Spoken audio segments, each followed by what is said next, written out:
Malgré un trophée brisé par Lando Norris, Red Bull et Verstappen continuent de fracasser cette saison de F1. Pas besoin d'Almanach des Sports pour vous dire qu'ils seront champions du monde et que 2023 va leur offrir une place de choix dans l'histoire. Salut les amis, bienvenue pour ce nouveau débrief de Grand Prix. On s'intéresse à la 11e manche du championnat du monde de Formule 1.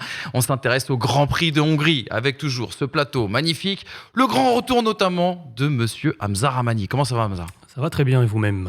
Très bien. Franchement, on était triste que tu n'aies pas fait le mea culpa vis-à-vis de McLaren. Moi, j'attends quelque chose.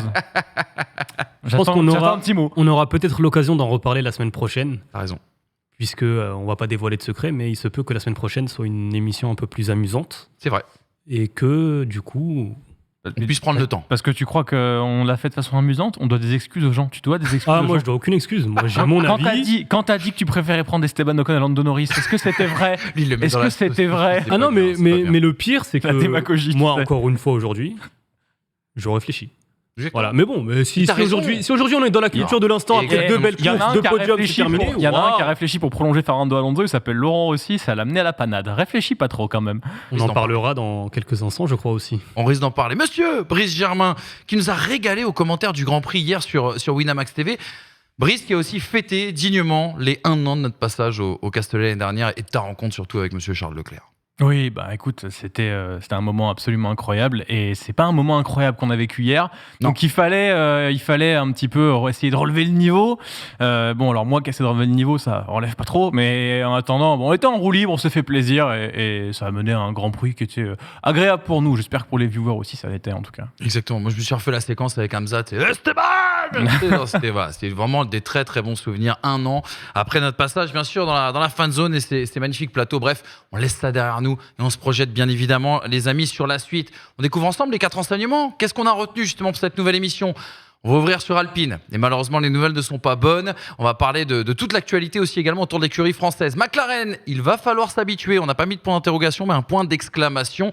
McLaren, deuxième force. À Budapest, c'était le grand test. N'enterrez jamais Pérez. Ça, c'est un dicton qu'il va falloir aussi également garder. L'homme qui nous donne des performances jour et nuit entre le vendredi, le samedi et le dimanche. Et puis, Hamilton, demain ne meurt jamais. Hamilton à 104e pôle et un nouveau format de qualification qui, je sais, vous a beaucoup fait parler. Vous avez le programme, mais vous n'avez pas les sujets dont on ne va pas parler, notamment Ferrari ne sera pas à l'honneur de cette émission, mon cher Brice. Parce que Ferrari n'a pas été à l'honneur de ce Grand Prix, tout simplement. C'est un Grand Prix sur lequel on les attendait, parce que la performance aurait dû être là. Si Silverstone, Ferrari savait que ça n'allait pas être leur circuit de prédilection, la Hongrie, ça devait être le cas. Mais ça fait plusieurs années que la Hongrie, ça doit être le cas, et que la Hongrie, ce n'est pas le cas du tout. Le châssis de la Ferrari n'a pas été mis en avant. La dégradation gomme a été trop importante. Il y a du rythme à aucun moment sur cette monoplace. Et ils se retrouvent à terminer 7 et 8, jamais dans le coup le samedi, alors que c'est censé être leur point fort.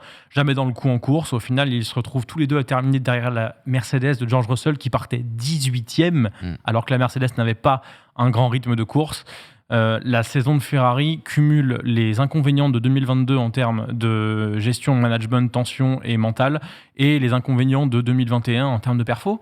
Donc aujourd'hui, ça donne une saison qui est très fade, et les prémices qu'on avait eues en 2022 sont bien loin à l'heure actuelle, quand on voit qu'il y a des écuries comme Aston et comme McLaren qui sont capables en début de saison et en milieu de saison de faire des bonds d'une seconde.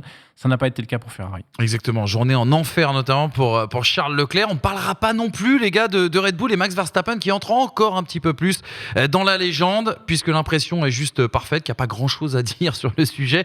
On va vous résumer tout ça, bien sûr, en statistiques. 44e victoire glanée avec 33 secondes d'avance. Voilà pour les amoureux, bien sûr, de numérologie. 12e victoire consécutive de Red Bull qui bat un record mythique, un vieux de 35 ans, celui de McLaren édition 1988 avec l'association à l'époque Prost-Senna. On se rappelle cette saison-là, McLaren avait dominé la saison, 15 victoires sur 16 possibles. Verstappen qui en est à 7 victoires consécutives.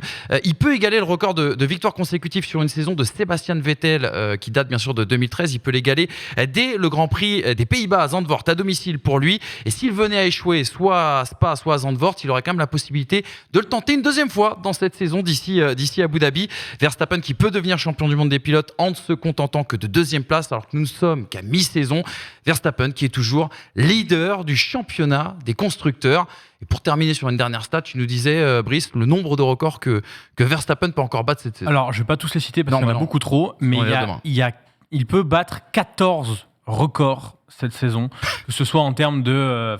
j'en cite 2-3 pour dire, mais le pourcentage de victoires sur une saison, le nombre de pôles sur une saison, le nombre de podiums, etc. Bon, alors évidemment, c'est facilité par le fait qu'il y ait plus de courses, mais je vais juste en prendre un pour résumer la situation de Max Verstappen à l'heure actuelle. C'est un record qui peut paraître bête comme ça, c'est le nombre de tours consécutifs menés. Ce nombre de tours-là, il ne dépend pas du nombre de Grands Prix en soi, puisque ça peut être d'une saison à l'autre. Voilà. Ce record, il n'est pas détenu par Schumacher, il n'est pas détenu par Hamilton, par Vettel, par des pilotes qui sont aujourd'hui en haut du classement des nombres de victoires. Non, c'est un record qui date des années 50. C'est un record qui date de l'époque où vraiment il n'y avait pas de concurrence et où une monoplace pouvait mettre 4 secondes au tour. Ce record, il est détenu par Alberto Ascari et il est de 305 tours consécutifs menés. Si Max Verstappen n'a pas lâché la tête de course au tour 19 du Grand Prix de Singapour, il battra ce record et entrera dans l'histoire comme le pilote qui a mené le plus de tours consécutifs. Il n'aura pas lâché la tête depuis 306 tours. Je trouve ça énormissime. Et c'est à saluer la performance de Red Bull et aussi du monstre qu'est Max Verstappen cette saison avec cette voiture. Sachant que sur ce record-là, Verstappen est déjà aujourd'hui 3e, puisque cette tentative de record a déjà été tentée par Verstappen et s'est arrêtée en Autriche il y a quelques semaines à 249 tours. Qu'est-ce qu'on va bien pouvoir vous raconter d'ici Singapour si jamais il venait à éclater le record de Ascari? Ça, c'est la grande question. Au rythme actuel, il est champion au Qatar. Exactement. Oui, parce que, et encore, parce qu'il y a des sprints. Si on était sur une saison type 2003-2004, il serait champion directement à l'été, comme Schumacher l'avait été à une époque à Manicourt. À Manicourt, tout à fait. 2003, je crois.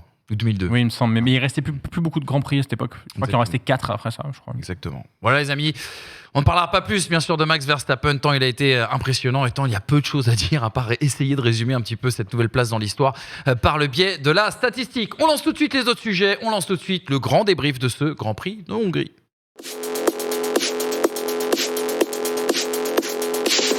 Allez, on se remémore un petit peu le résultat. Les résultats, bien sûr, à l'arrivée de cette course, la victoire, on l'a dit, de Max Verstappen. 2e podium consécutif pour Lando Norris. Sergio Pérez qui retrouve les joies de la boîte.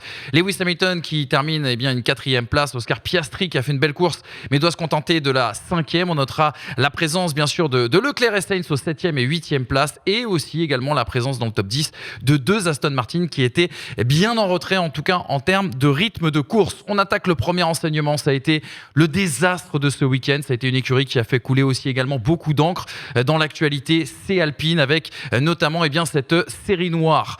Julien Febvre leur avait donné rendez-vous au premier virage. Elles ont été embouties, victimes en tout cas du freinage raté de Joe qui a imité Bottas, QV 2021.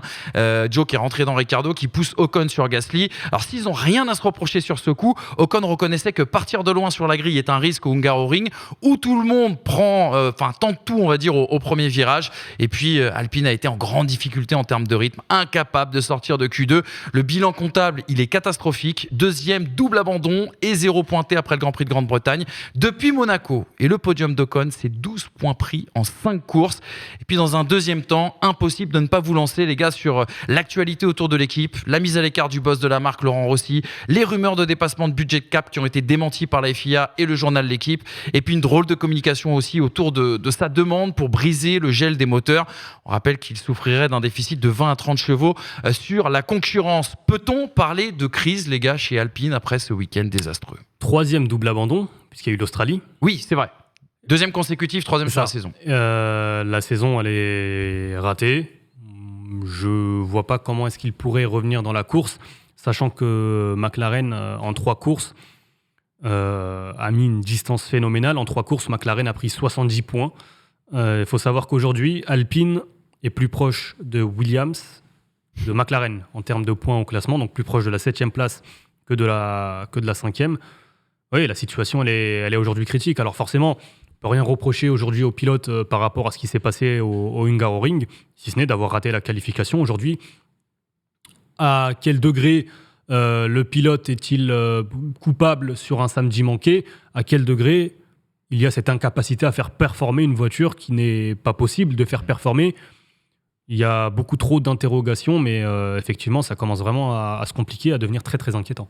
Et puis on a un problème chez Alpine, c'est qu'on n'a pas voulu comprendre visiblement que la voiture n'avait pas ce potentiel d'update que d'autres peuvent avoir, et que quand certains font le choix de repartir d'une feuille blanche, eux amènent des améliorations qui font gagner un demi-dixième, un dixième, mais on ne peut pas lutter avec un dixième quand d'autres arrivent avec une seconde.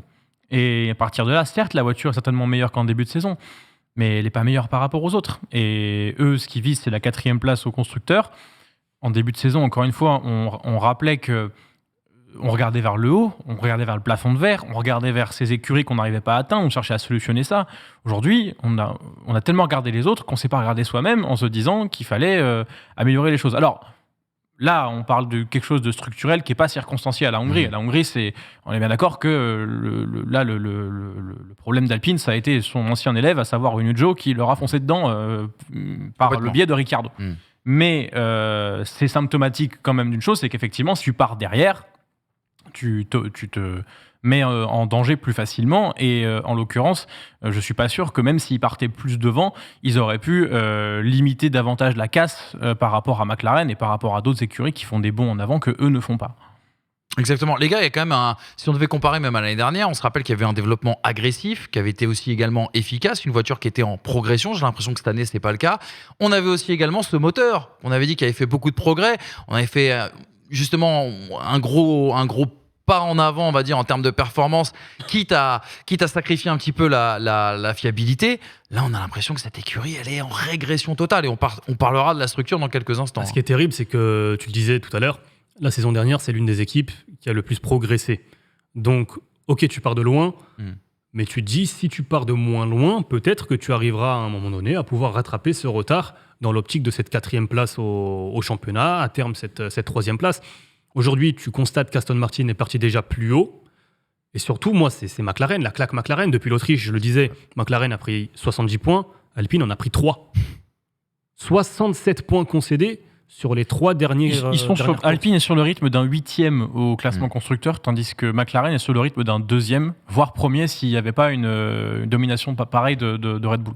C'est pour dire, c'est qu'à la base, c'est eux la lutte. Et que là, en fait, c'est comme si on comparait, avant le package de McLaren, une lutte entre Mercedes et Williams. Ça n'a plus aucun rapport. La hiérarchie n'est plus du tout la même entre les deux. Et Alpine, maintenant, va devoir jouer son championnat plutôt que de regarder les autres, vraiment. En termes d'évolution, on parlait tout à l'heure des progrès la saison dernière. Spa, prochain Grand Prix, ce sera la dernière évolution de la saison. Nouveau fond plat. Oui, et je te rappelle que, du coup, ils ont un déficit moteur énorme. Oui, ça je voulais en parler dans un second temps. On va parler maintenant. Parce que la monoplace, elle ne va pas. Donc restons sur la monoplace pour le moment, je pense. Bruno Famin nous avait quand même dit, et Laurent aussi, et on avait salué ça l'année dernière, que le moteur était très performant mais pas fiable. Bruno Famin, on rappelle, qui était, il a changé de rôle, on va vous détailler ça, mais qui était le responsable Viry-Châtillon, responsable moteur. Et il nous avait dit l'année dernière, c'est très puissant mais pas fiable, comme ça, comme on peut pas bouger la puissance parce que les moteurs sont gelés, on va pouvoir du coup avoir plein de chevaux, juste les développer avec la fiabilité, et en 2025 ou 2024, on aura une voiture qui sera un monstre. Et là, on a Otmar Szafnauer qui débarque et qui nous dit, non, on n'a pas de chevaux. Non, on n'a pas de chevaux. Mais c'est quoi? C'est que c'est pas fiable? Non, on n'a pas de chevaux. Au point même où la FIA s'en mêle. Parce que toutes les écuries à moteur Renault ne pourront en fait pas lutter dans les circuits où le moteur sera nécessaire. La FIA s'en mêle. La réglementation de 2022 va peut-être devoir changer parce que Renault n'est pas à la hauteur. Même Red Bull a pitié dans cette histoire. Même Horner a dit là. On va peut-être vous aider. Bon, après, Horner, il doit se marrer. Il doit se refaire l'épisode 5 de Drive to Survive 2018 avec Cyril Abitboul, nous dit de Driver and an Engine. Et du coup, il doit vraiment se marrer. Mais en attendant, le plan initial qui était respecté l'année dernière, mais c'était un camouflet total cette année, et que ce soit les bégaiements en course, à savoir les pénalités à rallonge, que ce soit les qualifs ratés, que ce soit les erreurs en piste comme Gasly à Bakou par exemple, c'est beaucoup trop quand des écuries qui arrivent à Bahreïn avec un package que Loïc Duval a qualifié de cagette, en l'occurrence je parle de la McLaren, se disent tout de suite, écoute, celle-là c'est poubelle, on va faire 8 ou 9 courses nulles, mais on repond une voiture. Mais en l'occurrence, vu le nombre de courses qu'il y a, ils ont repondu une voiture, et en repondant une voiture, 70 points en 3 courses. Bah effectivement, il fallait peut-être faire ça plutôt que se dire on va faire 8 et 9 toute la saison. Et tu te retrouves Et pas le faire en plus. Et pour revenir et pour conclure sur l'histoire des moteurs, 20 à 33 chevaux de retard sur la concurrence. Si la FIA essaye mais n'y arrive pas, t'es bloqué jusqu'en 2026. Donc jusqu'en 2026, possiblement, si tu n'arrives pas à faire progresser la performance via la fiabilité, tu auras un moteur à la traîne, donc des performances qui ne seront pas à la hauteur. Donc, au-delà de l'objectif des 100 courses, on en parlera dans 120 quelques... après, oui, on va en parler. On commence à 100 courses. Moi, j'ai entendu 100 courses il y a 2 ans. Ça a été mis à jour, tu sais. Ouais, ça a été mis à jour. Et puis, dans 100 courses, on va dire dans 100 courses. 130. Mais non, mais c'est inquiétant. Mais tu vois qu'on va partir sur un nouveau plan, parce qu'il n'y a plus Laurent Rossi. Ah, bien sûr. Elle plane. Elle plane devient le plan. Je te propose qu'on en parle tout de suite. D'ailleurs, juste comme ça, moi, ce qui m'a fait un peu rire aussi, c'est sourire même, c'est la justification du fait de casser le gel. C'était de dire, oui, mais les autres, ils ont travaillé sur la fiabilité et ils ont trouvé la performance. Donc, c'est pas forcément équitable. Enfin bref, il y a un peu le côté ouin-ouin, en tout cas, auquel, malheureusement, Alpine nous a un petit peu habitués. Les déclats de Ocon et Gasly à l'arrivée de cette course, forcément, très très frustrés nos deux amis. Le siège a cassé en deux avec l'impact, nous dit Esteban Ocon. Donc c'était violent quand je suis retombé au sol. Les images sont claires, ça fait un double abandon pour l'équipe et c'est écœurant. Pierre Gasly, un brin plus énervé qui nous dit les choses ne s'alignent pas pour nous, mais bon, ce sont des choses qui arrivent et il va falloir se concentrer sur Spa. Il va falloir vite arrêter cette série d'événements qui nous arrivent en ce moment. Impossible, je vous le disais les gars, de ne pas parler aussi également du nouveau plan pour Alpine. Excite Laurent Rossi qui a été écarté cette semaine. Pour mieux comprendre un petit peu les raisons justement de ce départ, je vous propose les explications de notre ami Jérémy des Fins à la Loupe qui résumait ceci, c'était sur Winamax samedi. C'est pas uniquement la résultante des mauvais résultats de l'écurie, cependant il y a une philosophie à la base chez Laurent Rossi, une sorte de mantra qu'il ne cessait de répéter ces derniers temps, et particulièrement depuis qu'il avait pris ce poste chez Alpine, qui était « Win on Sunday, sell on Monday ». Donc traduisez « gagner le dimanche et vendre le lundi ». C'est une façon un peu élégante de dire, je pense, que la Formule 1 était au cœur de la stratégie, était un élément central en tout cas de la stratégie commerciale d'Alpine par ailleurs.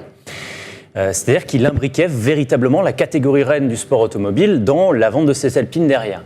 Et quand on voit la restructuration d'Alpine ces derniers mois, on voit que ça ne va pas du tout dans ce sens-là. C'est-à-dire qu'on a d'un côté un Bruno Famin qui était à la tête de l'entité moteur de Viry-Châtillon, qui là a pris du galon et qui va devenir, si vous voulez, le superviseur total des activités alpines au niveau du sport. C'est-à-dire que le team principal, Otmar Szafnauer, va devoir lui répondre par rapport aux résultats. Donc ça, c'est d'un côté. Et de l'autre côté, on évince... On suppose en tout cas qu'on évince. On le met de côté. Je reprends les termes du communiqué. Hein. Il va travailler sur des projets spéciaux. Dont pour développer la porte du placard. Mais du coup, d'un autre côté, on l'écarte pour faire rentrer Philippe Krief, qui était le directeur de la performance, je crois, et de l'ingénierie au sein de l'entité Alpine en règle générale. Donc là, on essaie bien de distinguer les deux entités, sportives et commercial. Ça correspondait plus tellement finalement à la vision de Laurent Rossi, et je pense que y a un premier facteur d'explication de l'écart, de la mise à l'écart de Laurent Rossi, c'est justement cette différence de vision qui commençait à s'écarter de plus en plus. Alors, on va vous résumer justement cette nouvelle organisation. Vous l'avez compris avec les propos de Jérémy. Désormais, l'entité Alpine est divisée en deux. On a d'un côté la marque qui vend des voitures et de l'autre côté la marque engagée en F1.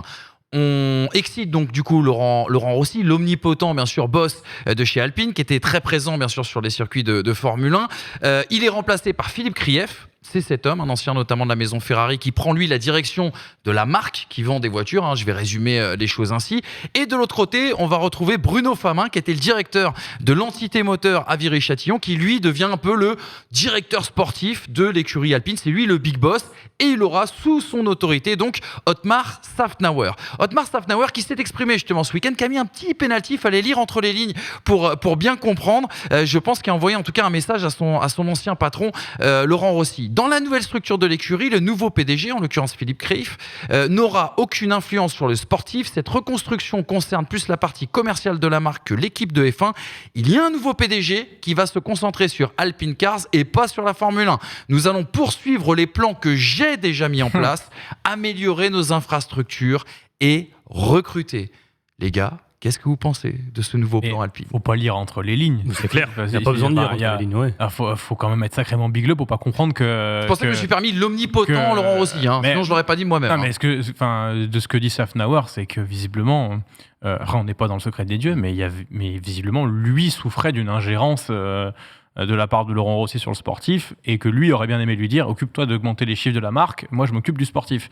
Donc là, effectivement, Safnauer semble un peu libéré de ça, et en même temps, c'était ce pourquoi il avait quitté Aston Martin. C'était l'omniprésence, l'omnipotence de Lawrence Stroll dans les décisions. Donc ça peut être bénéfique pour Alpine. N'oublions pas que Laurent Rossi, à la base, n'est pas un homme qui vient pour le coup du sportif. Hein. Il était là pour augmenter les ventes d'Alpine, et les ventes d'Alpine ont augmenté de 30% en 2022. Luca De Meo a fait un choix qui était bon avec Laurent Rossi.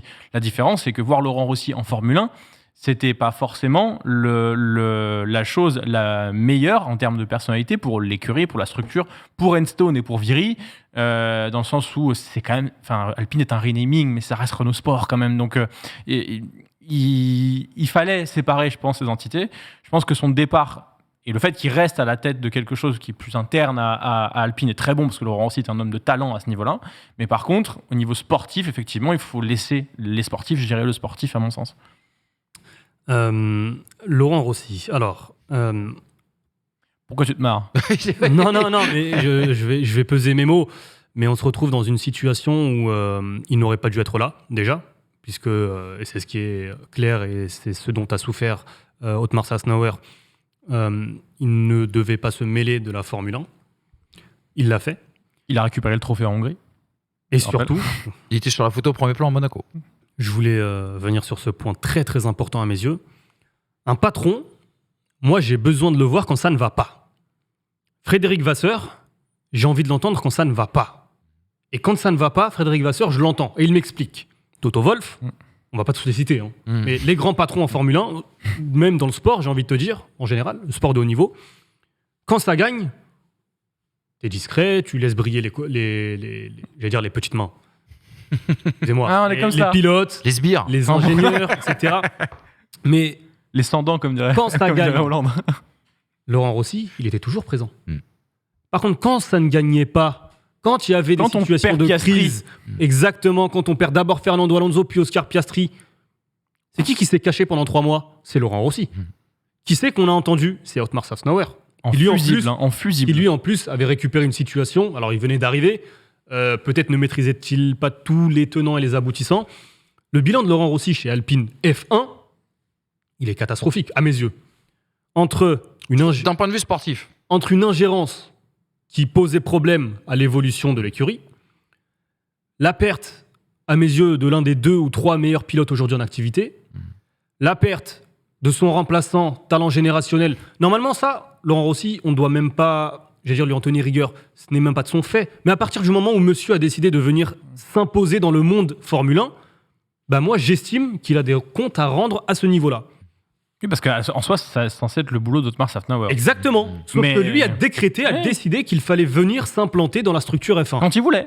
Exactement. Quand il voulait. Donc quand il voulait. Donc moi, quand je veux, à l'heure du bilan, malheureusement, il ne sera jamais venu sur le plateau des pistolets parce que j'avais énormément de questions à lui poser. Il ne parlera pas. C'est pas on n'en parlera pas, c'est il ne parlera. Mais on se retrouve dans une situation où tu perds 2 pilotes et que dans l'urgence, tu vas recruter Pierre Gasly avec un contrat qui semble bien plus élevé que celui d'Esteban Ocon. On a parlé donc de son omniprésence. Les déclarations, les coups de pression. On va commencer par les déclarations dans l'ordre. Début 2021, l'objectif des 100 courses. Je l'avais déjà dit à l'époque. La comparaison avec Jacques-Henri Hérault, ça vaut ce que ça vaut. Moi, je m'en tiens. Ça n'avait pas beaucoup plu chez Alpine, on peut vous le dire maintenant. Oui, non, mais encore une fois, ça n'engage que moi. Quel est l'objectif de cette déclaration à l'époque ? Parce que si ça marche finalement, bravo, le travail a été fait, c'est normal. C'est de l'actionnariat. Par contre, si ça ne marche pas, excusez-moi, tu passes entre guillemets pour un idiot. Là, malheureusement, Alpine, on est plus proche de passer pour des idiots que du succès de cet objectif sans course. Objectif sans course qui est passé à 120. Et là, finalement, on apprend qu'il y a 30 courses de retard et qu'on va décaler cela et qu'il reste encore 60 courses. Bref. Et puis ensuite, il y a la gestion humaine. Combien de personnalités chez Alpine ont quitté le navire avec Laurent Rossi ? Cyril Abitboul arrive lorsque Laurent Rossi lorsque Laurent Rossi arrive. Un certain Alain P. Prost. Qui n'a pas eu que des réussites non plus quand il était directeur d'écurie. Je tiens quand même à préciser parce que tout le monde a oublié l'époque Prost Grand Prix.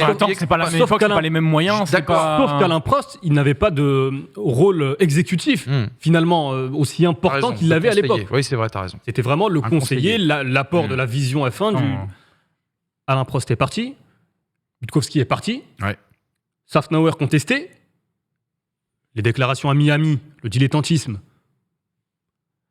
En fait, après 3 ans, quel bilan positif, ou après 2 ans et demi, quel bilan positif tu tires de Laurent Rossi? Aujourd'hui, on a même un moteur. Je parle vraiment de la structure F1. Je parle pas de la victoire, le fait que tu aies des nouveaux investisseurs, les podiums, le fait que tu aies des nouveaux investisseurs, la cotation de l'écurie, les nouveaux moyens, le deal avec AutoNation aux États-Unis, voilà. Et on parle pas de sportif. Mais moi, je parle de Formule 1. Zidane. Je parle de la piste. Oui, au final, tu préfères débourser je ne sais combien de millions. Laurent Rossi. Parce qu'à mon avis, Zidane, c'est pas du bénévolat. Ah non. Tu vas débourser X millions pour Zinedine Zidane. Et je sais que, Zidane, c'est Zidane. Mais enfin, Zidane, il apporte quoi? Tu avais les émotions, Alain. Tu avais les émotions. Donc, au final, le bilan de Laurent Rossi chez Alpine, il est catastrophique. Et il va falloir du temps pour se relever de cela. J'espère qu'aujourd'hui, Alpine, et en tout cas, Alpine semble avoir compris de ses erreurs, puisqu'avec l'arrivée de Philippe Krief, se retrouve dans une situation où lui va s'occuper effectivement exclusivement, en tout cas c'est ce qui est dit, du côté commercial. Et puis pour le reste, il y a la confiance aux hommes F1. Otmar Safnauer, on pense qu'on en veut, mais ça reste un homme expérimenté du monde de la F1. Maintenant, il faudra voir combien de temps Alpine va mettre pour revenir au premier plan, puisqu'on le rappelle, c'était l'objectif des 100 courses début 2021. Exactement. Les gars, je propose d'avancer. Je pense qu'on a été complet sur ce gros dossier Alpine qui a pris du temps, en tout cas dans ce début d'émission. Deuxième enseignement. Mais on a parlé d'Alpine, ça va pas bien, mais McLaren, ça va très très fort. Vous avez commencé à en parler après le bond en avant de l'Autriche. On attendait justement de juger McLaren sur une autre typologie de circuit moins favorable, avec une piste chaude, avec des virages lents notamment. Ils avaient le deuxième meilleur rythme en course. Trop rapide pour Mercedes, trop rapide pour Ferrari. Perez n'a pas pu reprendre d'ailleurs Norris en fin de course.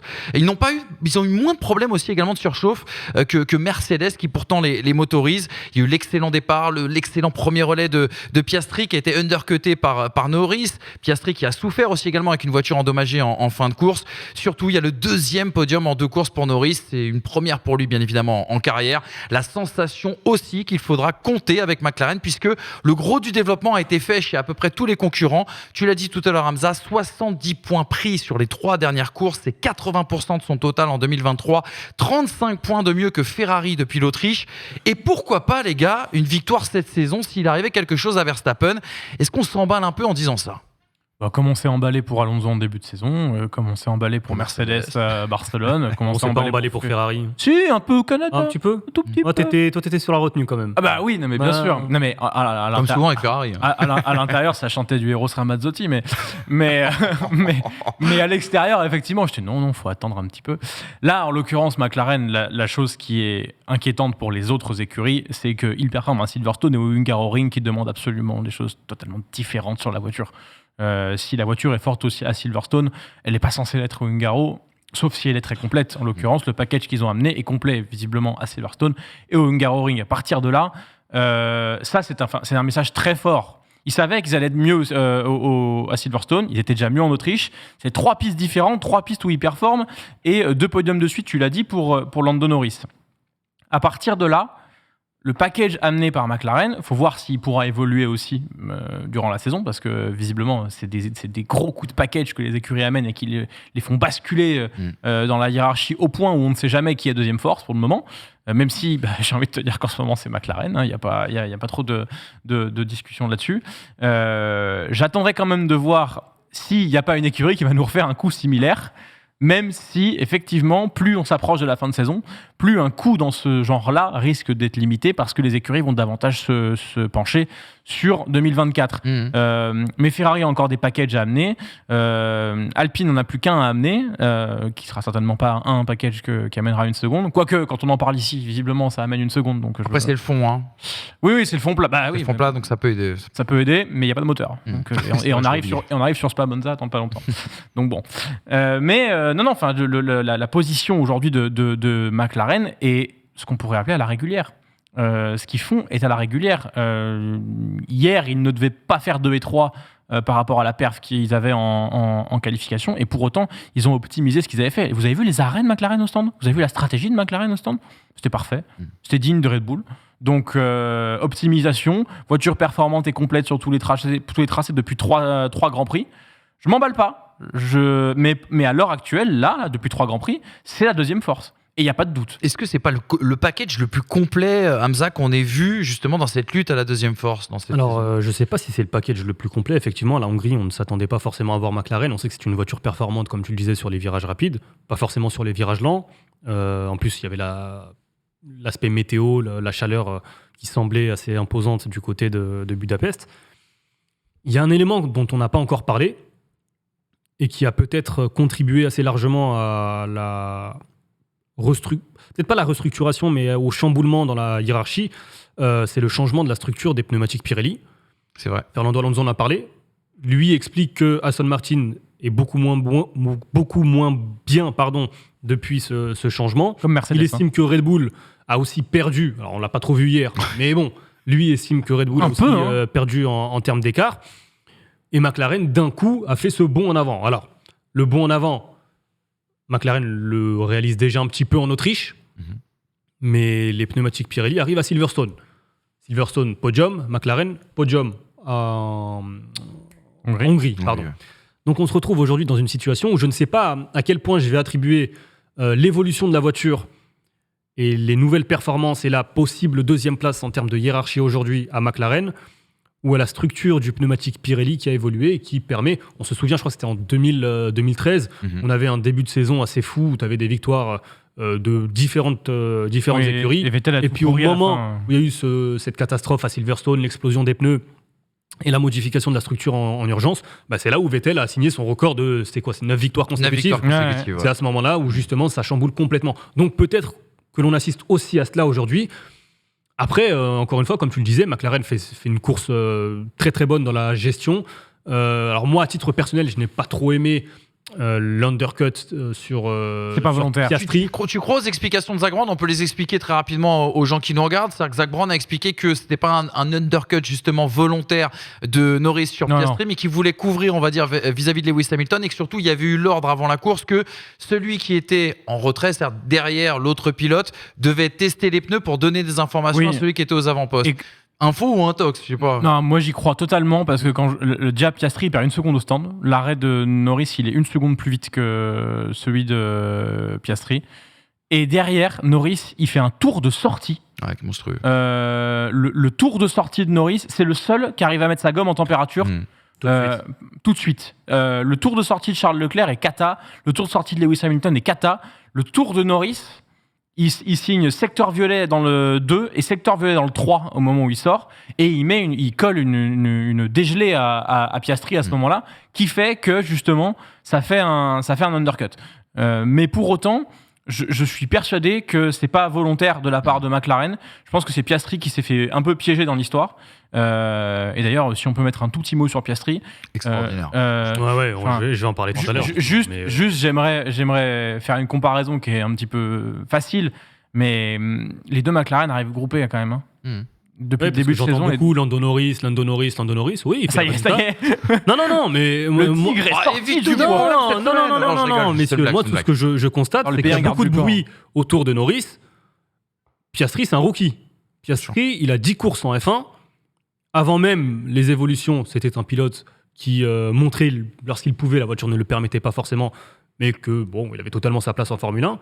Aujourd'hui, on a un pilote qui tourne au rythme de Lando Norris en course. Alors après, il y a eu cette dégradation sur ses deuxième et troisième relais qui s'expliquerait par un problème au niveau du fond plat. Il aurait endommagé son fond plat, c'est ce qu'explique Andrea Stella. Dans sa bataille avec Pérez, on soupçonne en tout cas. Alors justement, Stella dit que c'est avant. D'accord. Et puis attends, la bataille avec Pérez, ça arrive 20, la bataille avec Pérez. Il tient un mec qui a 200 Grands Prix. Et il va à l'extérieur jusqu'au bout.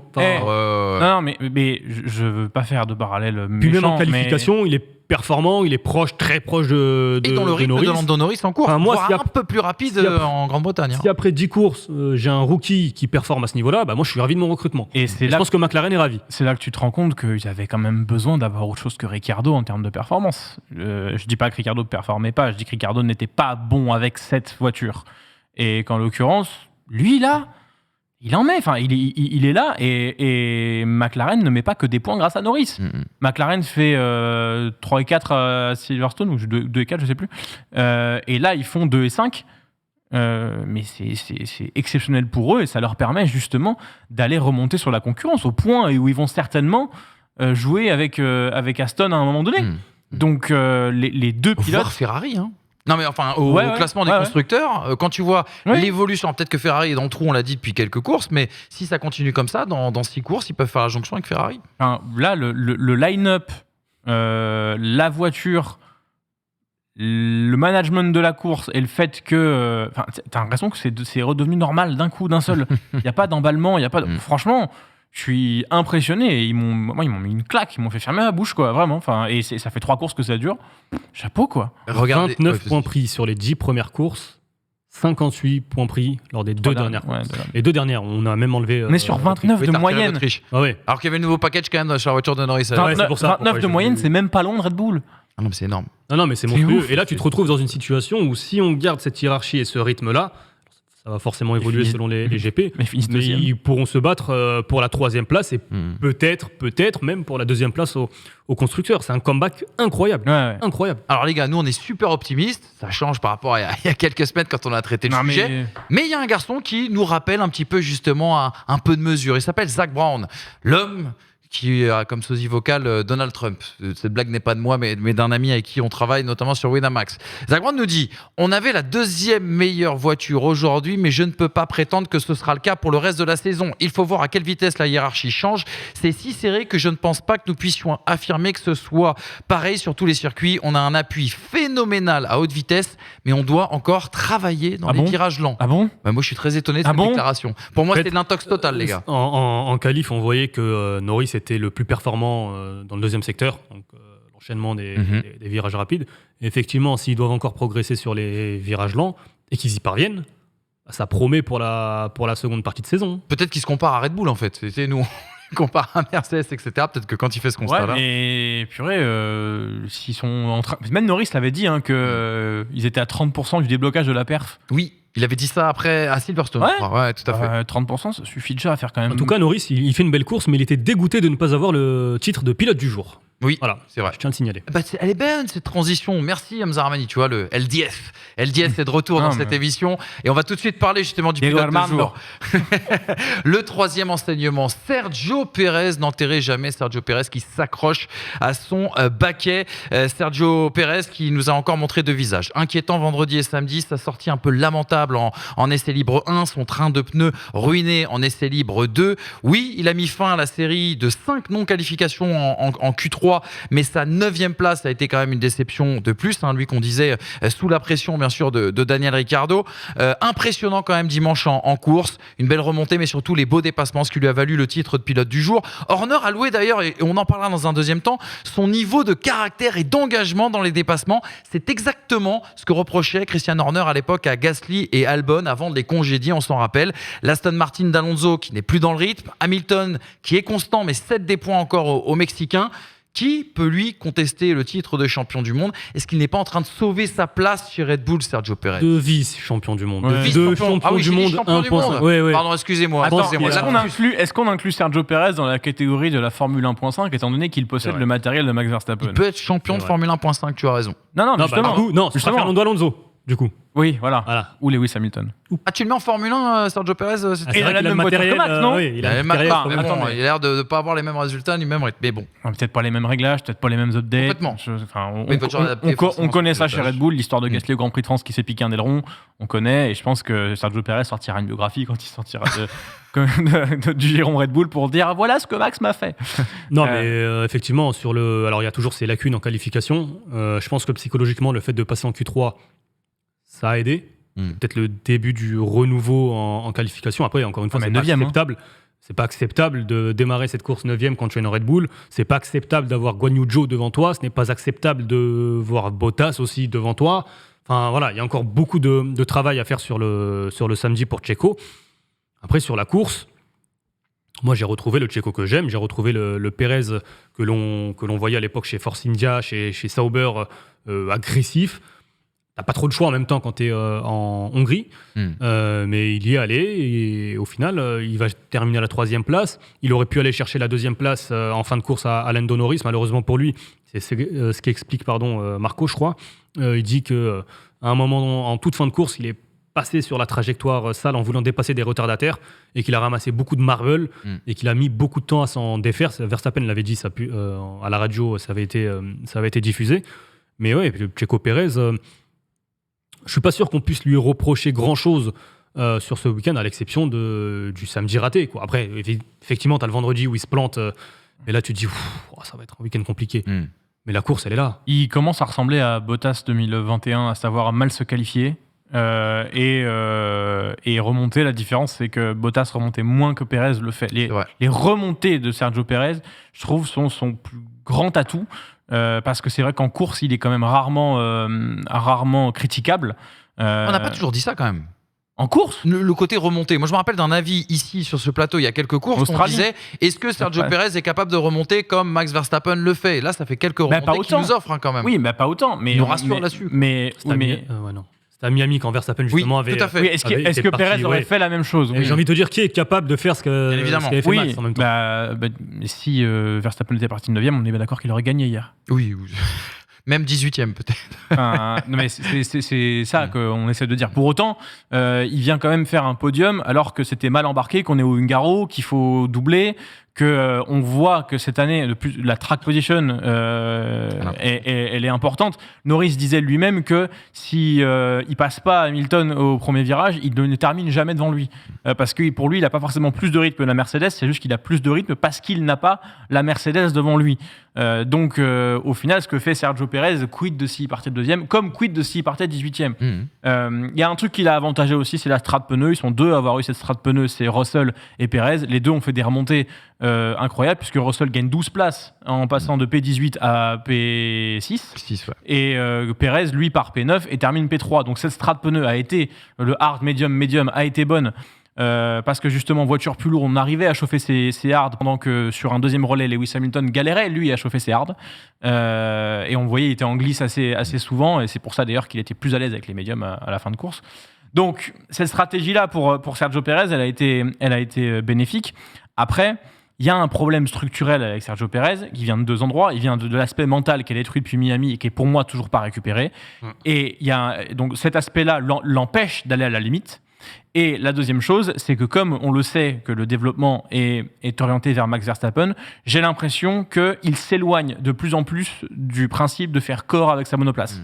Quand il est dans sa monoplace, je trouve que course après course, il est de moins en moins à l'aise. Je vois de plus en plus de corrections en essai libre. Je vois de plus en plus de moments où il ne la comprend pas, où il freine à des endroits qui sont différents. On sait que Max Verstappen, par exemple, va freiner à chaque fois au même centième de millimètre. J'exagère, mais vous avez compris l'idée. Là, Sergio Pérez, il essaie de comprendre sa voiture et il ne fait plus corps avec. Et au moment de se retrouver en qualification à pousser la voiture à 200%, il peut pas la pousser à 200%. Parce que s'il la pousse à 200%, il fait ce qu'il a fait en EL1, il se met dans le mur, il se met dehors, et à ce moment-là, on va avoir le regard noir d'Helmut Marko et Christian Horner, parce qu'effectivement, il n'a pas ramené la Red Bull au bon endroit. Donc ça le met dans une posture où il ne peut pas attaquer comme il le souhaite, et dans un second temps, on est sur une hiérarchie en qualification qui est l'une des plus serrées qu'on ait jamais vu. C'est d'ailleurs incroyable cet écart entre le samedi et le dimanche. On a le top 10 le plus serré depuis 2003 sur la Hongrie, avec Rubens Barrichello sur le sec. On a 578 millièmes d'écart entre la P1 et la P10. Comment tu veux que, même s'il a la voiture dominante, s'il y a 578 millièmes d'écart entre la P1 et la P10, si lui n'est pas à 200%, comment veux-tu qu'il se qualifie bien? Donc, mentalement, il y a ce problème. Il y a cet écart de faire corps avec cette monoplace, ce resserrement en performance pure de toutes les monoplaces, qui ne se retrouvent pas en course, on l'a dit, qui fait qu'il se trouve pénalisé à la base pour partir le dimanche, et que derrière, en fait, il était obligé de se mettre en avant avec des remontées, parce que sinon, il ne peut pas exister dans un championnat où la track position, justement, est trop importante. Et pourtant, malgré ça, en partant de loin, il a le deuxième meilleur rythme avec Lewis Hamilton. Il a un meilleur rythme de course global sur l'ensemble de la course. Que Norris et Piastri. Que Lando Norris, qu'Oscar Piastri, que tous les autres. Il y a Verstappen. En fait, il y a une demi-seconde entre Verstappen et le reste. Et dans le reste, tu as Perez et Hamilton. Et puis derrière, tu as Lando Norris. Et puis, pour conclure, tout à l'heure, tu parlais de l'aide stratégique. Il faut savoir que Perez, ses arrêts au stand, lors des 11 premières courses, 6 fois, il a le meilleur arrêt. C'est-à-dire que chez Red Bull... Et là, on a battu le record. Et là, on a battu le record. C'est-à-dire que chez Red Bull, on est aussi dans le... Ça semble logique en même temps, il y a deux pilotes. Ils vont pas le saboter. Voilà, c'est ça. Mais on est loin du sabotage que l'on peut parfois suspecter ou penser ou imaginer. Voilà, Perez, il est aussi aidé par la structure Red Bull. Maintenant, il faut vraiment qu'il réussisse à performer le samedi pour qu'on ait un semblant de bataille le dimanche. Exactement, les gars. Juste pour terminer sur ce sujet, la petite déclat de Christian Horner à l'arrivée de cette course, qui parle justement du niveau de confiance de Sergio Pérez. On peut voir qu'il a beaucoup de rythme le dimanche, son niveau d'engagement sur les dépassements aussi. Il est brave, il est rapide. Je pense que d'être entré en Q3 ce week-end va lui permettre de reconstruire un beau capital confiance pour faire mieux samedi prochain à Spa. Christian Horner qui affirme que Pérez sera chez Red Bull en 2024. Ça, on en parlera mercredi avec un gros sujet qui sera dédié notamment à Daniel Ricciardo et son retour en Formule 1. Un tout petit mot qui va vous rassurer pour la seconde partie de saison. Selon Helmut Marko, Singapour et la Hongrie devaient être les courses les plus difficiles pour Red Bull. Ah, voilà, il termine avec 33 secondes d'avance, le bougre. Voilà, je vous le dis. Il n'a pas pris la pole. Petite note d'optimisme. Merci beaucoup, les gars. Ça nous donne de l'espoir sur la suite de cette bonne année saison à tous. 2023. On va commencer à perdre ses records dans 3 ans. À faire des stocks de tungstène, les gars, pour essayer d'arriver au bout de cette saison. On n'est qu'à mi-saison. Là. Saluons quand même, juste, parce qu'on se plaint, niveau spectacle, évidemment. On se plaint évidemment pour nous dans le microcosme, parce que évidemment ça attire moins de monde. Mais saluons quand même qui est Max Verstappen et qu'on fait. On l'a fait en début d'émission. Oui, mais je veux dire, c'est pour ça qu'on l'a fait en début d'émission. Ce que je veux dire, c'est que ne bafouons pas ça en disant on se fait chier. C'est vrai, on se fait chier. On l'a dit en début d'émission, on a ouvert même là-dessus. Mais c'est extraordinaire. Il faut toujours qu'on le rappelle dans la balance du truc, c'est tout. Il faut juste que nous on trouve des sujets pour la suite. Juste ça. On en a trouvé un en tout cas pour la fin de ce débrief du Grand Prix de Hongrie. C'est le 4e enseignement. C'est un peu un enseignement double. Promis, mon polo à la Real, ça va pas durer 2 heures, je te le promets. On a d'un côté la 104e pole en carrière de Lewis Hamilton. 1 an, 7 mois et 18 jours après la précédente, c'était à Jeddah en 2021. 3 millièmes de moins que Max Verstappen. Quel régal on a vécu ce samedi. Malheureusement, les conditions changeantes dimanche. Les températures beaucoup plus élevées. On sait que la Mercedes n'aime pas la chaleur. Le départ raté ont vite ruiné les espoirs du roi Lewis. On va toucher un mot là-dessus. Moi, j'aimerais aussi qu'on touche un mot, les gars, sur ce nouveau format de qualification. Pour rappel, le choix des gommes était imposé. Pneus durs en Q3, pneus médium en Q2 et pneus tendres Pneus durs en Q1, je la refais. Médium en Q2 et pneus tendres en Q3. On s'est régalé. Enfin, moi, c'est un avis personnel. Vous me direz ce que vous en avez pensé. Mais moi, je me suis régalé en termes de spectacle. Brice évoquait d'ailleurs, quand on a préparé cette émission, le plaisir qu'il a pris, notamment en Q1. Les pilotes qui se sont quand même plaints du manque de pneus pour le reste du week-end, avec ce choix notamment imposé. Et certains, comme Hamza, qui veulent poser la question du côté artificiel, voire d'un possible nivellement par le bas. On attaque tout de suite, les gars, sur Lewis Hamilton, parce que c'est une sacrée émotion qu'on a vécue ce samedi quand même. Est-ce qu'on pensait réellement voir les compteurs se débloquer à un moment donné, ces fameux 103 de pole et de Pas cette victoire année, en tout cas, je pense. Le petit 1 de plus, c'est 2 courses de plus qu'il faudra à Max Verstappen pour aller choper ce record-là. C'est-à-dire, parce qu'il en a pris un de plus et c'est celle-là qu'il n'a pas pris. Donc, non, mais enfin... on n'est pas supporter de Lewis quand on dit ça, parce qu'on aurait dit l'exact l'inverse en 2019. Mais est-ce que tu imaginais en 2019 justement jubiler après une pole d'Hamilton? Absolument pas. Non, par contre, j'ai jubilé à des poles de Verstappen sur voilà. Mais parce que ça va vite. Mais parce que oui, mais voilà. Mais c'est même pas tant les pilotes, c'est la performance vis-à-vis de la voiture qu'ils ont qui me rend fou par rapport à bien ce sûr. qui Mais de la même dégage. manière que l'année dernière en Hongrie, Russell, la pole de Russell. Mais oui, voilà. Incroyable. Et donc c'est juste en fait le petit qui mange le gros entre guillemets à ce moment-là, qui est Carquefou qui bat l'OM. C'est ça? Alors de là à dire que Lewis Hamilton c'est Carquefou. Tu vas encore avoir des problèmes avec les fans de McLaren. Non, mais enfin, c'était rafraîchissant, même si ça faisait pas très longtemps qu'on le voyait quand même. Ça fait 2 ans, donc ça va, même pas 1 an et demi. Mais c'est surtout la performance de la McLaren dans cette McLaren, tu vois, je suis revenu. La Mercedes dans cette qualification. qui a réussi à conserver ce potentiel dans le S3 avec ses pneus soft. C'est d'ailleurs, ça a été le gros avantage de la Mercedes en Q3, qui a été aussi un énorme inconvénient en Q1, parce que s'ils réussissaient à garder les pneus soft en température dans le S3, c'est parce qu'ils n'arrivaient pas à chauffer les hards, et ce qui a mis Hamilton dans la panade dans le secteur 2, dans le deuxième relais en course. Donc, du coup, oui, la Mercedes était faite pour ce samedi, au vu de ces formats de qualification, mais il y avait quand même fort à parier que justement, en rythme de course, ça soit plus problématique. Mais bon, ça a été un beau vent de fraîcheur, et moi je suis très content d'avoir eu Lewis Hamilton en pole position samedi. Il n'est pas mort. C'est ça, le lion rugit toujours. C'est tout ce que j'avais à dire. Exactement. En fait, ce gars-là est devenu plus humain, je trouve. C'est humanisé avec sa défaite en 2021. Et quelque part, on était tous contents de le voir un peu retrouver un body language. Et il y avait une émotion, je trouve. Je pense que même lui, en fait, le fait de ne plus gagner, de ne plus signer de pole, je pense qu'il avait perdu ce sentiment. Complètement. En fait, quand quand t'entends Bono à la radio sur la pole, quand t'entends Hamilton à la radio sur la pole. Exactement. En fait, il a juste perdu ce sentiment et il a retrouvé le plaisir d'un sportif en sport automobile. Exactement. Parlons du nouveau format qualif. Je sais que Hamza il s'est réservé parce qu'il a beaucoup de choses à nous dire là-dessus. J'ai exprimé les deux, on va dire le côté clivant on peut laisser Liner les gars sur le 4e enseignement. J'ai expliqué le truc un peu clivant justement de ce nouveau format. Il y en a qui se sont régalés et il y en a qui trouvent ça trop artificiel. Dites-nous un petit peu où est-ce que vous positionnez tous les deux là-dessus. On s'est régalé, oui, on s'est régalé. La qualification a fait que. Mais à quel point l'influence... En fait, déjà, je comprends pas l'intérêt. Déjà, première question. J'aimerais bien qu'on m'explique l'intérêt de faire partir les pilotes en Q1 en dur, en médium en Q2 et en tendre en Q3. Parce que le but pour moi de la qualification, c'est le seul moment sur un Grand Prix, sur un week-end de Grand Prix, où tu as les monoplaces à plus de 100% de leur capacité, avec le pilote qui, à ce moment-là, sur un tour, doit être à plus de 100% de ses capacités. Pourquoi est-ce que un pilote AlphaTauri, Tsunoda par exemple, qui n'a pas passé la Q1, pourquoi est-ce que Tsunoda, lui, n'aurait pas le droit, en Q1, d'avoir la meilleure voiture possible avec les meilleurs pneus possibles? Ça, c'est la première question. Donc déjà, première interrogation, je ne comprends pas l'intérêt. Soit. Ensuite, on va me dire, oui, mais regarde, ça piégeait les gros. Enfin, le but, c'est pas de piéger les gros. Ça, c'est un argument fallacieux. Pour moi, le but, c'est pas de piéger les gros. C'est pas Russell qui sort en Q1. Alors déjà, Russell qui sort en Q1, c'est pas à cause des pneus durs, c'est à cause du trafic. Voilà, il perd 3 dixièmes dans le premier secteur par rapport à son tour précédent, qui était encore plus mauvais.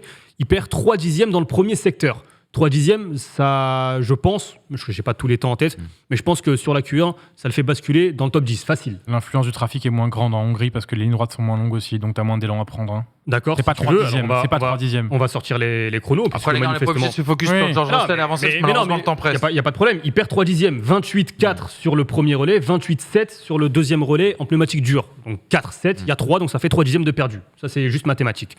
Et puis, enfin, tu te retrouves dans une situation où... Alors oui, Carlos Sainz, c'est la première fois qu'il passe pas en Q3, encore une fois, quelle l'influence du pneumatique. Mais piéger les gros pour piéger les gros, non. Si le gros a la meilleure voiture, a mieux travaillé pour avoir la meilleure voiture et a choisi le meilleur pilote pour avoir cette voiture, bah tant mieux pour lui. Enfin, je vois pas l'intérêt. Ce qu'a fait Alfa Romeo, c'est magnifique. Guan Yu Zhou, la meilleure qualification de sa carrière, c'est exceptionnel.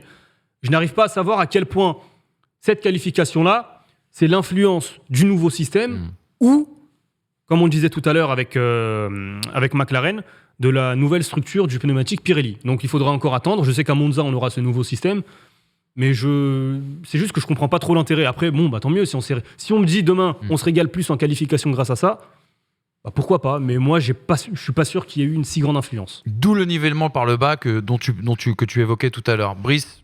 Alors, moi, je déteste les artifices pour ramener du spectacle. Donc le côté spectaculaire, je vais essayer de le mettre de côté. Oui, on a vécu une Q1 incroyable, une Q3 incroyable. Soit, mais je ne vais pas baser ma décision d'aimer ça ou non par rapport au fait que ça a créé du spectacle. Par contre, sportivement, et là je te rejoins pas, je trouve que ça a un intérêt dans le sens où quand tu me dis que tu veux voir les monoplaces à 100% de leur capacité avec le meilleur pneu possible, je te rappelle que le C3, c'est le soft de certains Grands Prix. Donc en fait... Mais pas de celui-là. Non mais ce que je veux dire, c'est qu'en soi... C'est Pirelli qui veut bien te dire que c'est le pneu le plus performant. Mais en soi, s'il y avait une bande rouge dessus, que ce serait la même chose pour toi, tu penserais que c'est la même chose, que ce serait un soft. Alors pourquoi, hors Hongrie, excuse-moi, je te coupe, hors Hongrie, pourquoi est-ce qu'en qualification, les monoplaces prennent le pneumatique rouge? Que ce soit le C1, le C5, parce que c'est celle qu'elles ont à disposition le plus performant. Donc, mais non, Hongrie, je suis pas d'accord parce qu'en soi, tu peux très bien pousser une monoplace à la limite avec un pneu moins performant. C'est pas le problème. On cherche la limite. Que t'aies des Vega blancs ou que t'aies des pneus de tracteur, ça ne changera rien. On te demande d'aller à la limite. Ça se trouve, tu ramènerais des Michelin ou des Bridgestone qui seraient 2 secondes plus rapides et elles seraient encore plus à la limite. C'est une question de perspective de voir ça. Mais en attendant, on leur demande toujours d'être à 110% sur le pneu hard. Donc, oui, mais le pneu hard ne te permet pas sur un tour d'avoir les mêmes performances que le pneumatique tendre. Mais tant que tout le monde est sur la même lignée, on s'en fout. Qu'est-ce qu'on s'en fout? Bah non, parce qu'au final, alors, au contraire, c'est encore plus dur, faut les chauffer. Au-delà même de l'aspect du vendredi qui du coup sert pas à grand-chose puisqu'on voit pas les voitures rouler, mais ça c'est un autre débat. Je pense aux gens qui achètent leurs billets uniquement pour le vendredi. Tu te retrouves dans une situation, encore une fois, la qualification pour moi, bon, je l'ai déjà expliqué, je vais pas revenir dessus. Pour savoir la voiture la plus complète, après tu as la course. On le voit depuis le début de saison, Haas, Hülkenberg, en qualification, roi du pétrole, et puis en course, tu te retrouves en difficulté. Là, tu n'arrives pas à gérer tes pneus. Ça, c'est un autre débat. Par contre, je trouve que sur l'ensemble d'un week-end, la course est censée atténuer un peu la qualification ou l'inverse, peu importe. Mais sur l'exercice même de la qualification, quand je prends le chrono de Max Verstappen, il y a 2 secondes d'écart entre son meilleur tour en dur et son meilleur tour en tendre, bah moi, je suis frustré. Alors, je vais juste finir. Un mot de la fin. Oui, ouais, j'ai pas pu développer du coup, merci. En termes de perf pure, tu as la perf pure sur les hard, la perf pure sur les médiums, la perf pure sur les softs, et on se rend compte, tiens donc, que ce n'est pas la même tout le temps. C'est-à-dire que la hiérarchie peut évoluer en fonction de l'adaptation aux gommes. Certaines monoplaces usent plus leurs gommes que d'autres. Et enfin, un système de qualification, je trouve, met en avant quelque chose, à savoir la mécanique de la physique. Si tu gagnes quelque part, tu perds ailleurs. Si la Red Bull est extrêmement performante, pas prendre la Red Bull, si une monoplace est extrêmement performante en soft, peut-être que ça veut dire qu'elle dégrade moins ses pneumatiques et par exemple qu'elle arrive à tenir son train arrière dans le secteur 3 au Hungaroring. Par contre, le pendant de ça, c'est qu'en Q1 avec les hards, elle va avoir beaucoup plus de mal à les chauffer parce qu'elle est beaucoup moins sur le train avant, sur le train arrière. Et en fait, c'est toute une question d'équilibre. La performance en voiture est une question d'équilibre, de compromis. Ça a toujours été le cas. Et la complétude du monoplace, c'est ce qu'on cherche à voir sur l'ensemble d'une saison, c'est-à-dire de la tester, pas 22 fois à Monaco ou pas 22 fois à Monza. On les teste sur 22 circuits différents pour essayer de voir à la fin d'une année la voiture et le pilote qui sont les plus complets. Je suis désolé, je trouve que l'exercice de la qualification étant l'exercice le plus pur de la performance, c'est bien aussi qu'on ne soit pas biaisé que sur un train de pneumatique et qu'on vienne travailler les hards, travailler les médiums, travailler les softs. La seule chose qui ne va pas, à mon sens, c'est qu'on doit le faire en Q1 pour les hards, en Q2 pour les médiums et en Q3 pour les softs. C'est-à-dire que si tu es moins bon sur les hards, ça veut dire que tu peux te faire piéger dès le début, alors que si tu es moins bon sur les softs, tu seras quand même en Q3. C'est ça, à Carragher, qui est un petit peu injuste à mon sens. Mais pour autant, tester les 3 trains, je trouve ça bien. Pourquoi dans ces cas-là ne pas partir avec 100 kg d'essence en Q1, 50 kg d'essence en Q2, puisque tu vas avoir la voiture la plus complète? Ah non, l'essence, l'aspect stratégique en course. Sachant que l'aspect stratégique, et je vais conclure avec ça, moi, il y a un moment... L'algo YouTube va nous flinguer. Il y a un élément aussi important. J'accorde beaucoup d'importance à l'indépendance stratégique. Si une écurie décide de se qualifier en pneu médium, c'est son choix, parce qu'elle a décidé de sacrifier, comme tu dis, une partie de la qualification pour avoir peut-être d'autres pneumatiques en course. Là, on enlève la liberté stratégique à certaines écuries qui, du coup, ne vont pas pouvoir conduire, rouler en essai libre, qui, du coup, en qualification se retrouvent imposés et qui vont avoir des choix peut-être diminués en course. C'est tout. Faut une qualif sur un tour, point barre, allez hop. Merci. C'est bon, on a tout dit, les gars. Ouais. C'était le grand débat de ce grand débrief. Voilà, les amis, très rapidement, le point comptable, très rapide. Vous dire que Max Verstappen a désormais 110 points d'avance sur Sergio Pérez, le Mexicain qui se détache dans la course au titre de vice-champion. 32 points d'avance sur Alonso. Alonso talonné maintenant par Hamilton, 5 points d'écart entre les deux hommes. Les changements après le Hungaroring, Russell repasse devant Sainz. D'ailleurs, Sainz n'a plus que 7 points d'avance sur Leclerc et Norris prend la 8e place à Lance Stroll. Et puis vous voyez également le classement des écuries. Verstappen qui compte plus de points que Mercedes, la deuxième équipe au constructeur. Red Bull qui a le double de points. Mercedes qui se détache par rapport à Aston, talonné désormais par Ferrari. McLaren a fait le trou et Alpine n'est que 6e. toujours dans son petit No Man's Land. On a rendez-vous mercredi, les amis, avec un débat spécial. Daniel Ricciardo, il est de retour en Formule 1. Est-ce que c'est mérité? C'est quoi le plan désormais? Et l'avenir aussi également de la filière Red Bull. Donc soyez avec nous mercredi pour ce grand sujet. Ce sera le retour du quiz mercredi aussi également. Et puis, nous, on se quitte avec un petit zapping, tranquillement, parce que ce week-end, il n'y a peut-être pas eu beaucoup de spectacles, mais il y en a certains qui l'ont assuré. Salut les amis. Des courses un peu perturbées par les drapeaux jaunes. J'ai l'impression que c'est clean, tu vois, de cette saison. Christiane? Depuis que ce mec-là est dans l'équipe, chaque week-end est devenu un concours d'imitation. Et ça va même parfois très très loin. Mais c'est vrai que c'est l'élan de fraîcheur qu'a apporté Monsieur Loup à cette Je n'ai pas de talent du tout. C'est une passion que vous partagez avec Brice, faut le dire. Exactement. Le problème avec Brice, c'est que du coup, il est tellement porté sur le comique de répétition que si je le lance là-dessus, on y est pour... là, tu vois, il est 14h, on y est jusqu'à 21h, c'est sûr.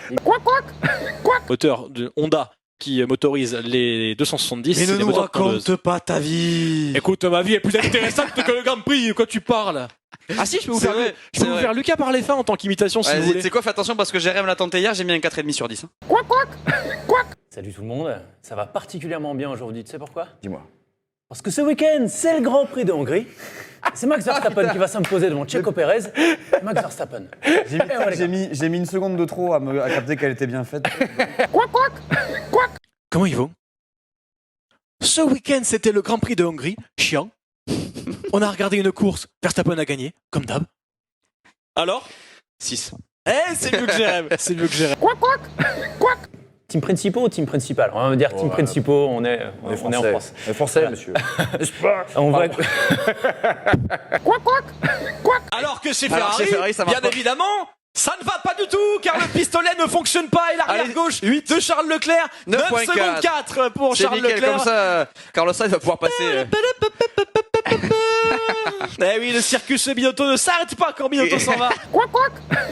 Et oui, et George Russell qui est en train de revenir sur les Ferrari. George Russell revient sur les Ferrari, effectivement. Alors qu'il est parti 18e. Voilà. Bonjour. J'étais derrière Charles Leclerc quand je me suis rendu compte qu'il allait tout foirer. T'es pas en duplex, Lucas? Qu'est-ce qu'il y a? Là, je me repose. Et Budapest, il n'a pas eu le bon de sortie de maman. Elle a dit ouah, Budapest. Non, tu restes là. Ça faisait trop. Et on la comprend. On a dit non. Madame par les fins. On nous demande la première victoire de Verstappen.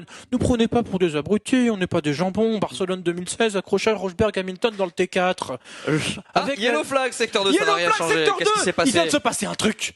Il vient de se Qu'est-ce qui passer s'est un truc, les passé? copains. Green flag dans 2 secondes. Oui, mais c'est... Oui, Green flag, ouais. Mon ami Jérém, pourquoi tu aimes le Hungaroring? Pourquoi tu aimes le Hungaroring, Jérémy? Et ils sont où tes parents? C'était Jacques Martin, quoi. T'as jamais pensé à animer l'école des fans?